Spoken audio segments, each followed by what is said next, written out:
کہتے ہیں کہ عثمانی ترکوں کے زمانے میں عید الفطر کی صبح جب مرد عیدگاہ سے واپس گھر پہنچتے تو ان کی بیویاں گھروں کی صفائی ستھرائی سے فارغ ہو کر نئے کپڑے پہن چکی ہوتی۔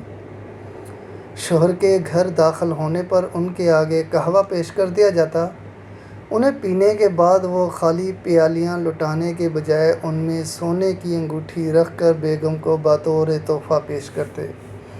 اسے حق نمک کہا جاتا تھا۔ یہ ماہ رمضان میں سحری و افطاری میں بیگم کی تیاریوں اور خدمات کا شکریہ ہوتا تھا۔ یہ حق نمک آج بھی سوڈان، لیبیا، سوریہ اور افریقہ کے بعض علاقوں میں رائج ہے۔